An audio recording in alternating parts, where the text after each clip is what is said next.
Hello and welcome to Delight IAS NCERT summary course में मैं अनुराग आप सभी का एक बार फिर से स्वागत करता हूं।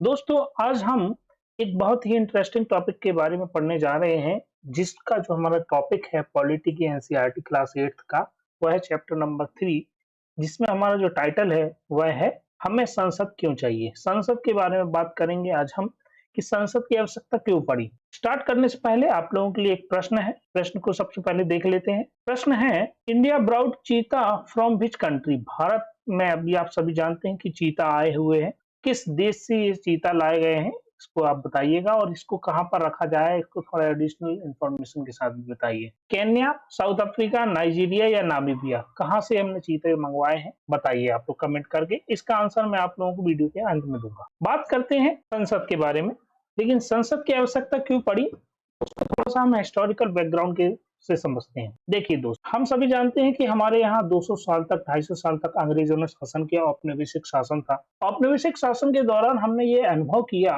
कि अंग्रेजों द्वारा जो कानून बनाए जा रहे हैं वो बनाए जा रहे थे किसके लिए? भारतीयों के लिए।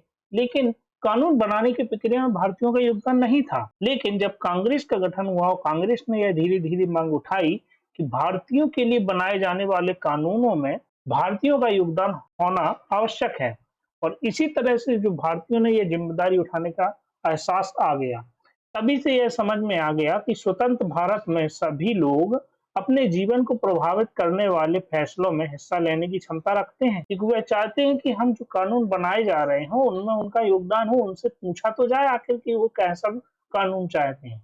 तो स्वतंत्रता मिलने पर हम स्वतंत्र देश के नागरिक बनने वाले थे, तो यह जरूरी था कि इस तरह का एक मैकेनिज्म तैयार हो जो यह फुलफिलमेंट कर सके। फिर आगे चल के ये बात हुई कि अब सरकार को लोगों की जरूरत, क्योंकि देखो सरकार किसके लिए? जनता के लिए ही है ना, आखिरकार जनता ने ही उनको बनाया है।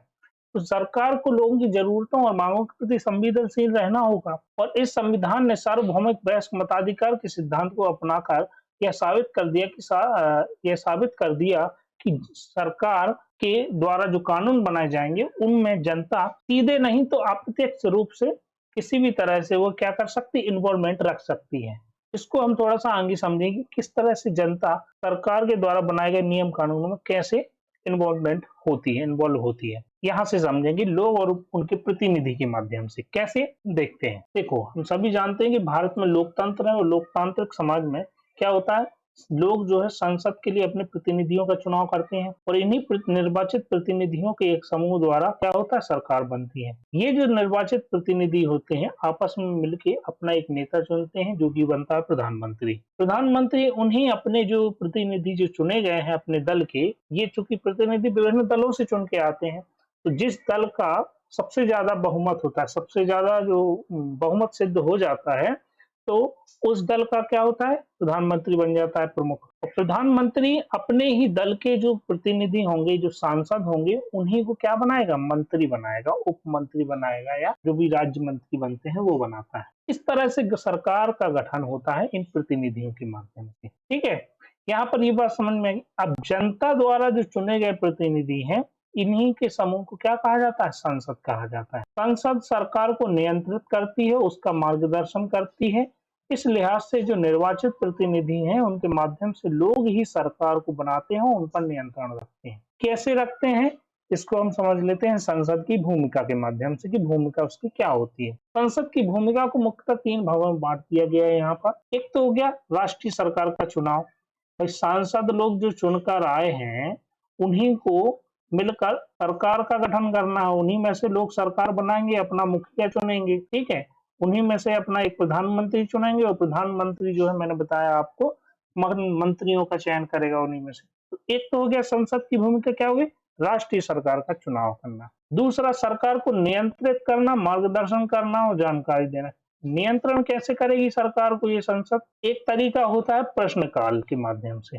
प्रश्नकाल क्या होता है, जब संसद की रोज बैठक होती है तो उसमें पहला जो घंटा होता है वह होता है प्रश्नकाल का। ये भारत की ही देन है संसदीय प्रणाली में। प्रश्नकाल के माध्यम से ये जो सांसद लोग होते हैं, चाहे वह विपक्ष के जो सांसद होते हैं, देखो एक तो बहुत सारे विभिन्न दलों से सांसद चुन के आते हैं, तो जिस दल की सरकार होती है वह हो गया पक्ष वाला, सरकार का पक्ष हो गया। और जो अन्य दल के सांसद होंगे वो हो जाएंगे विपक्ष के सांसद। तो जो विपक्ष के सांसद होते हैं वह एक तरह से अपने क्षेत्र का प्रतिनिधित्व करते हैं, अपनी जनता की राय रखते हैं संसद में। तो एक तरह से संसद में जब वो सांसद जो विपक्ष के सांसद हैं वह जनता की राय सरकार के समक्ष रखते हैं, तो एक तो सरकार को मार्गदर्शन मिल गया, दूसरा प्रश्न के माध्यम से सरकार द्वारा जो बनाए गए कानून है, जो नियम कानून बनाए गए हैं या कोई फैसला लिया गया है, उनको कटाक्ष करते हैं, उन पर प्रश्न चिन्ह लगाकर सरकार को एक तरह से कहते हैं कि सरकार चुस्ती से काम करे। तो किसी भी व्यक्ति से प्रश्न पूछना एक तरह से उसको अलर्ट कर देना कि भाई हाँ, हमारे ऊपर नियंत्रण रखने वाले लोग हैं। तो प्रश्नकाल के माध्यम से सरकार को यह सांसद नियंत्रित करते हैं। एक तरह से जब सांसद सरकार को बताते हैं जनता की राय के बारे में, तो एक तरह से सरकार को क्या मिलता है? फीडबैक मिलता है उसके कार्यों का। ठीक है, तो इस तरह से जो है संसद सरकार को नियंत्रित करती है, मार्गदर्शित करती है और जानकारी भी प्रदान करती है कि उसको ये करना चाहिए।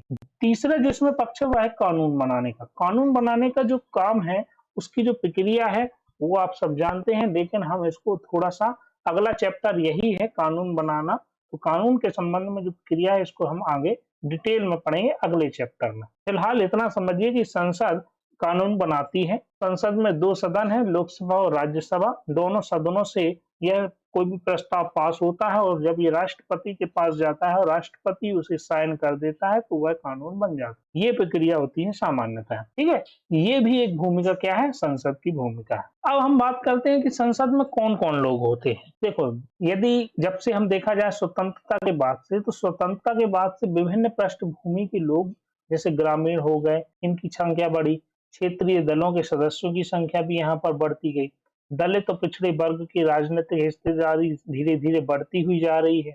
लेकिन क्या प्रतिनिधि मूलक लोकतंत्र अपने समाज को पूरे तौर पर सही ढंग से प्रतिबिंबित करता है? ऐसा नहीं होता। देखो, हम समझ, इस बात को थोड़ा सा ध्यान से समझिए। यहाँ पर भारत में विभिन्न जाति धर्म संप्रदाय के लोग हैं, कुछ क्षेत्रीय दल हैं, कुछ दलित पिछड़े हैं। ठीक है, इनका जो प्रतिनिधि संसद में, इनका जो प्रतिनिधित्व है वह कम मात्रा में है। कुछ ऐसे वर्ग हैं जिनका प्रतिनिधित्व ही नहीं होता। शायद जैसे अपन उदाहरण के रूप में देखा तो महिलाएं, इनका प्रतिनिधित्व बहुत कम है।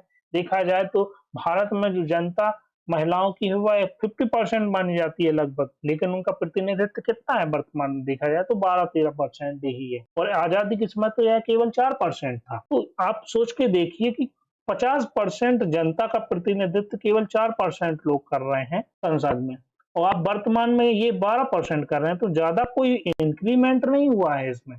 अगर कहा जाए तो जो वास्तव में यदि प्रतिनिधित्व सही तभी होगा जब इनकी संख्या भी लगभग 40-50% के आसपास होनी चाहिए, तभी महिलाओं का प्रतिनिधित्व सही होगा। तो उसी तरह दलित आदिवासियों का, क्योंकि इनका प्रतिनिधित्व कम होने से इनकी जो इशू है, इनकी जो समस्या है वह सामने नहीं आ पाती, और जब इनका प्रतिनिधित्व, इनके जो प्रतिनिधित्व करने वाले जो सांसद होंगे, यदि वह संसद में खड़े होकर इनकी मुद्दों को ज्यादा अच्छी तरह से संसद में उठा सकते हैं, तो इसीलिए इनका प्रतिनिधित्व होना आवश्यक है। जब इनका प्रतिनिधित्व कम होता है तो इसी बात को ध्यान में रखते हुए संसद में क्या किया गया, कुछ सीटें जो है अनुसूचित जाति और जनजातियों के लिए आरक्षित कर दी गई, तो वे दलित और आदिवासियों की जिंदगी से जुड़े मुद्दों को ज्यादा अच्छी तरह से संसद में उठा सकते हैं। उसी तरह महिलाओं के लिए भी सीटों का आरक्षण का सुझाव पेश किया गया है। हालांकि यह विचाराधीन मामला है, तो अभी इस पर फैसला नहीं आया है, सुझाव चल रहे हैं ये अभी इस पर। ठीक है, तो ये हमने देख लिया संसद में कौन कौन लोग होते हैं। ये थोड़ा सा आज के चैप्टर का इतना ही हमारा कंक्लूजन था। अब हम आ जाते हैं अपने प्रश्न पर। प्रश्न था, इंडिया ब्रॉड चीता फ्रॉम विच कंट्री? किस देश से हमने ये चीता मंगवाए हैं? तो चीता जो हमने मंगवाए हैं यह नामीबिया से मंगवाए हैं, इसलिए आपका ऑप्शन डी हो जाएगा। ये जो चीता आए हैं कुल संख्या इनकी 8 है, जिनमें 5 फीमेल हैं और 3 मेल हैं, याद रखिएगा। ठीक है, और ये चीता जो मंगवाए हैं ये कहाँ पर छोड़े गए हैं? मध्य प्रदेश राज्य के कोनो पालपुर नेशनल पार्क में, कोनो पालपुर नेशनल पार्क में इनको रखा जा रहा है अभी फिलहाल। ठीक है, तो ये जो है आप लोगों की इतनी जानकारी आप लोगों को होनी चाहिए चीता के बारे में। ठीक है, और आप लोग निरंतर पढ़ते रहिए। आप लोगों को ये वीडियो पसंद आ रहे हैं तो आप लोग डिलाइट चैनल, डिलाइट आईएएस की जो यूट्यूब चैनल है उसको सब्सक्राइब कीजिए, वीडियो को लाइक और शेयर भी कीजिए। आप लोगों को इस वीडियो की पीडीएफ चाहिए है तो आप तो डिलाइट आईएएस के टेलीग्राम चैनल को ज्वाइन कर सकते हैं, वहां पर आपको सारी जानकारियां मिलती रहेंगी। ठीक है, आज के लिए इतना ही है। Thank you very much.